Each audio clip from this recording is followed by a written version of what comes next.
Alright folks, let's talk a little about exercising when you have generalized myasthenia gravis, which is autoimmune disease that affects your muscles, your skeletal muscles, the voluntary muscles in your body. I just got done with a workout here at Planet Fitness, and I do have generalized myasthenia gravis, and I also have, you're welcome, non-alcoholic fatty liver disease, which turned into liver cirrhosis. I have type 2 diabetes and blah, blah, blah, blah, blah. I was diagnosed with GMG back in July of 2024 this year. I started developing symptoms about a year ago. I was on a good exercise regimen back then. I had just lost 95 pounds to help my liver out. I was over 300 pounds. I got down to 210. Right now, I weighed in on a scale yesterday morning at 237. So I had gone up in the 240s. So, but I had stopped exercising. My first symptoms of GMG late last year, was fatigue, major fatigue, and it slowed me down at the gym to eventually I stopped going to the gym. We thought it had something to do with my liver or my other health issues. So I also have bradycardia, which is a low heart rate, which we think is part of a thyroid issue. But now it turns out it could be all related to GMG. Okay, I'm in my car. So anyway, I had stopped exercising because of the fatigue. And it was about March or April, I think it was like April, I started to develop a ptosis, a droopy eyelid in my right eye. Started to have double vision, and not necessarily double vision, but when I walked, I started to feel like I was drunk. I had to look down when I walked because I was just getting off balance. And so I started looking up symptoms online. I went to a cardiologist. My heart was fine. I had other appointments. I started having urology, bladder issues. Come find out that's all related to GMG. But yeah, my primary care physician initially thought it was Bell's palsy because it was just in one eye. And I told her, no, I looked up all my symptoms online. I did a lot of research online. And I told her I found this thing called myasthenia gravis. And my symptoms seemed to match it. And she's like, well, no, I think it's Bell's palsy, because she did an ice pack test on my eye, but we didn't do it long enough. She had me set an ice pack on it, and it didn't work. And so she's thinking, no, it's Bell's palsy. It's like, no. I told her I didn't feel like the ice pack it was just hard to get a good fit on my eye. But I told her, no, I still think it's this myasthenia gravis thing, autoimmune disease. She's like, well, I want to start treating you for Bell's palsy, but we'll go ahead and do a blood test to check for the antibodies, just to be on the safe side. So I was like, yes, let's do this. I'm so glad she listened to me, because the test came back positive. I had a high count of antibodies in my blood. So she's like, yeah, it might be this myasthenia gravis. So I got an appointment with a neurologist that specializes with myasthenia gravis. But of course, you know how hard it is to get appointments. So I was able to get an appointment until July of this year, and got an appointment. He looked at my blood work and he tested my strengths, and he confirmed the diagnosis. And it's not only ocular, because I started to have some weakness in other areas in my neck and my grip. So he diagnosed me with generalized myasthenia gravis. So, okay, long story short, that it was still mild though. It was mild. So he started me on pyridostigmine, which is kind of like mestinon, 60 milligrams 3 times a day. Kind of like I take it with breakfast, lunch, and dinner. It's just a temporary relief, like 3 hours. So, and initially I didn't think it was doing anything for me. My symptoms kept getting worse.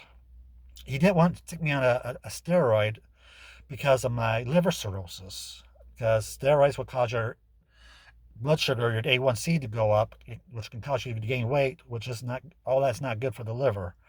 So he wanted to do the Vyvgart treatment plan on me, the infusion for Vyvgart. If you know what that is, you can look it up, Vyvgart. But it's December today. Today is Sunday, December 15th, 2024, and the insurance kept denying it. Yeah, denied it several times, including several appeals. They said it's not necessary.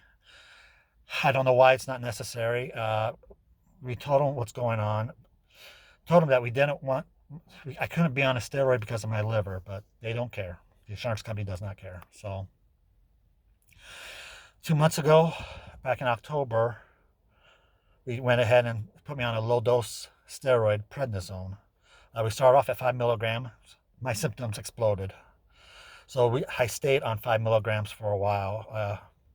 I started to get limb fatigue and all that fun stuff. So, but it settled down after like 3 weeks. It finally settled down. So I went ahead at that time, started to up the dose because I was initially supposed to start at 5 milligrams for a week, then 10 for a week, then 15 for a week, and settle down on 20 milligrams a week and stay on that for a little bit of time to see how it goes. So after 3 weeks, I started to progression up onto prednisone. My A1C started to go up a little bit. My weight started to go up again.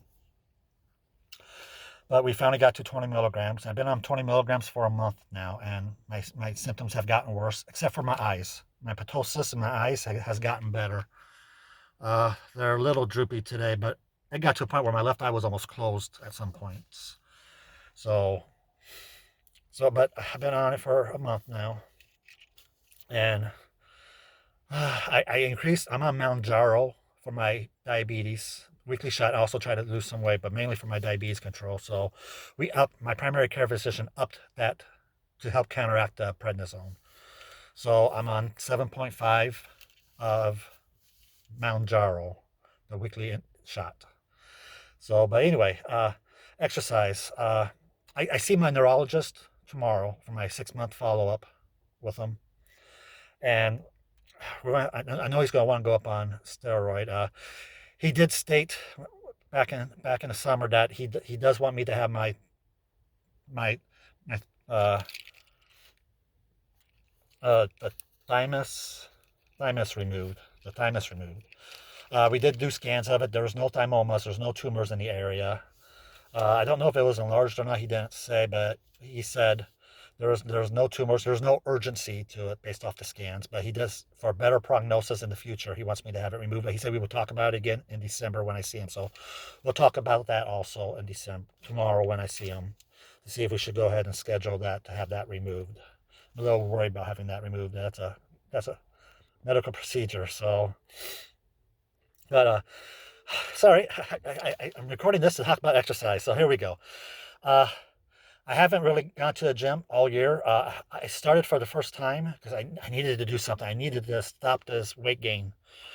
So, but I didn't want to fatigue my muscles, so it's a scary thing. But no, they tell you have to exercise. You have to stay up on exercise, even with muscle fatigue. So 2 weeks ago, I came to Planet Fitness to do my exercise, and I was down for a week, folks. My legs they were shot. They were shot. My arms were not that much better. So I was like, great. So I overdid it. And the thing is, my weights that I cut them in half or more from where I left off last year. Even though I know it's been a year, almost a year since I had gone to the gym to lift weights or do the treadmill. And I cut my weight drastically because I knew I had lost some muscle. So, but I'm not kidding you. Just 15 pounds 2 weeks ago. When you just do the arm curls, my left arm, I couldn't even do 15 pounds. I got to I did it like 5 times, and it's just like I couldn't lift my arm anymore. It was just, I had nothing left. That sucked. So, I was down for about a week. Thankfully, I have a job where I can work from home if I need to. So 4 out of the 5 days last week, I ended up working from home. I went to the office on last Monday, not this last week, but the week before. So it's 2 weeks ago. And I could barely walk anywhere. I felt like an old man needing a walker because I was barely taking baby steps. I was going really slow because I didn't want to lose my balance and fall because my legs were that shaky and that weak. That was no fun, so I ended up working from home the rest of the week. This week was better. Wednesday of this week is when my legs finally just start feeling, well, my left leg was 100%, or close, very close to it. I don't say 100%, close to it. My right leg, from this last Wednesday, it was maybe 25, 30% better, but it was still fatigued. It was weak. It was still shaky when I walked. So I had to really focus when I walked still, but it was better. And then Friday, this last Friday, is when my both legs actually felt good again. My arms felt good. And so yesterday I actually cleaned the bathroom, but I scrubbed the shower and tub. I scrubbed my toilet. By the time I got to my bathroom sink, I started to move things off of it to clean it. And I have this real heavy and nice porcelain toothbrush and cup holder. Well, I went to lift it up and move it off the counter so I can clean the counter. And I lost the grip on it and I dropped it and it shattered. So I overdid it yesterday a little bit. My legs felt okay. I was a little wobbly last night, but they were okay. But so this morning I woke up. I felt decent. I felt good. I felt like I had my strength. So I decided to come to the gym again. I'm going to try it again. Well, I lowered the weights today and it went better. I did get to a point on some exercises where, again, I was doing this and I was doing it at a smaller weight. But then I decided to try just the 15 pounds just to see what would happen. And I got the first set of 10 in, but then the second set, I got to like 3 or 4 and I couldn't lift it up anymore. So, but I did a little better. And I don't know if it's because I went to the lower weight first. Uh, I did do leg exercises today, but my legs started to get shaky on me. I ended it with a treadmill, but I can only do 22 minutes on the treadmill, and I had to stop because I was really starting to get unbalanced. My right leg started to get shaky on me, so I had to stop. I don't want to push it anymore. So that's it, folks. Exercising with GMG, you have to learn your limits. That's what I'm in the process of, learning my limits. I want to try to stay as healthy as possible to avoid going on disability. I have a desk job, but I have a very stressful job. So I work in accounting. And it's year end. Year end is always the most stressful time for people in the accounting field. So yeah, I don't know. We're going to talk about that. I'm going to talk about that with my neurologist tomorrow too, and see when do I say enough's enough? Because that's what's the bad thing about this disease. You have days where you feel perfectly fine, and then you can have days where you just can't do it. And is that conducive to working a full-time job? Thankfully, said I have a good job where it's flexible, or I can work from home. But stress is a big trigger for this disease. Tiredness is a big trigger, and the prednisone I'm on, I can't sleep. I'm horrible sleeping. I wear CPAP already because my sleep apnea, and just being on the steroid makes my sleep even worse. So I'm tired all the time, and that makes your symptoms worse. I get the internal shakes with the steroid as well, like internal shakiness in my upper torso and arms. It's like an internal quake. It's not like you can physically see your arms shake, but it's like an internal shake. And when I'm on the computer at work, I'm at a desk, but I'm using my mouse or I'm doing my keypad, and I get muscle spasms. That's another thing. I get muscle spasms everywhere, but mainly on my arms, my legs, and I worry about driving because I can drive 15, 20 minutes, but even that, pressing on the gas pedal, pressing on the brake, I start to get a little shakiness in my right leg because my right leg gets weaker than my left leg. So I'm worried about how much longer I'm going to be able to drive, and can I drive safely? Even if I'm feeling good, is it safe for me to drive? Or do I, and then I just not drive on those days where I feel weak? Or do I chance it? I don't live too far away from my job, but it is interstate, and some days rush hour traffic can be horrible. So I can be stuck in traffic for a while where you have to constantly be pressing on your gas pedal slowly or pressing on your brake going back and forth. And yeah, do I risk having a spasm in my leg where I can't press the pedals? That's going to be another factor in whether or not I have to go on disability or not. So, but I'm going to talk about all that tomorrow with my neurologist. I'll record another video later this week and get it posted. So I will talk about what I talked about with the neurologist. I'll give you all folks an update. But that's what I got for today, folks, about talking about the generalized myasthenia gravis. All right. You all have a good day. Bye-bye.